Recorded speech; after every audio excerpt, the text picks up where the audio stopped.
50 വർഷമായി മലയാള സിനിമയിലെ പല ഗെയിമുകളും കളിക്കുകയാണ് മമ്മൂക്ക. ഇതൊരു ഗെയിം തന്നെ. ചുമ്മാ ഒരു കഥ പറയാൻ വന്ന ടിനു ജെന്നീസിനെ കൊണ്ട് തിരക്കഥയും സംവിധാനവും ചെയ്യിക്കണമെന്ന് പറഞ്ഞതിന് അതിന് ഒരുപാട് കാരണങ്ങളുണ്ട്.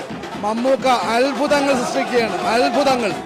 ഒരു രക്ഷയില്ലാത്ത ക്ലൈമാക്സ് എന്ന് പറഞ്ഞാൽ ഒരിക്കലും ഈ അടുത്ത കാലത്ത് മലയാള സിനിമയിൽ ഇങ്ങനെ ഒരു ക്ലൈമാക്സോ ഇങ്ങനെ ഒരു ത്രില്ലിംഗ് മൂവി ഉണ്ടായിട്ടില്ല. അടിപൊളി മൂവി, കിടുക്ക്.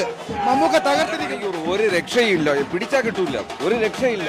അവസാന 40 മിനിറ്റ് ഇക്ക അഴിഞ്ഞാട്ടം.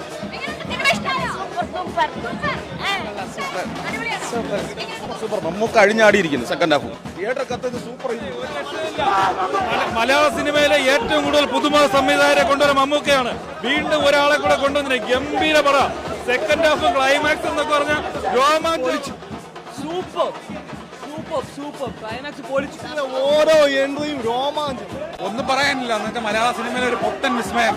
ടിനു ജെന്നീസ് എന്ന സംവിധായകന്റെ ഒരു പുത്തൻ ഒരു വേറിട്ട ഒരു ചിത്രം തന്നെയാണ്. ക്ലൈമാക്സ് ഒക്കെ ആ ഒരു ക്ലൈമാക്സ് മാത്രം മതി. തൂക്കിക്കഴിഞ്ഞ് പെർഫോമൻസ് മമ്മൂട്ടിയെ പടം. മമ്മൂട്ടി എന്ന് പറഞ്ഞാൽ ഈ പ്രായത്തിൽ ഈ ബസൂക്ക മെഗാ ഹിറ്റിലേക്ക് പോണ പടം. കാരണം നമുക്കടെ സ്റ്റൈലിഷ് ക്ലൈമാക്സ് 20 മിനിറ്റ്. എന്റെ അമ്മ ഒന്നും പറയാൻ പറ്റില്ല. തീപാറി എന്ന് പറഞ്ഞാൽ ആവശ്യം കടന് തന്നെ ഇളങ്ങി. ഒരു രക്ഷയില്ലാത്ത ഒരു ഇതായിരുന്നു. ക്ലൈമാക്സ് അടിച്ചു കൊടുത്തു.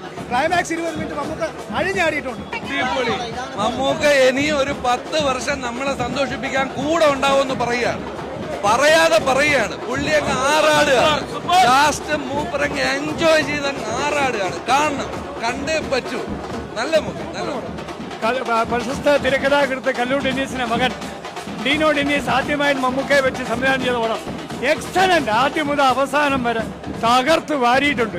ഒരു ഗെയിം ഷോ ആണ്, കംപ്ലീറ്റ് ഗെയിം ഷോ. മമ്മൂക്ക മാത്രമല്ല, കൂടെ അഭിനയിക്കുന്ന എല്ലാവരും വളരെ നന്നായിട്ട് ചെയ്തിട്ടുണ്ട്.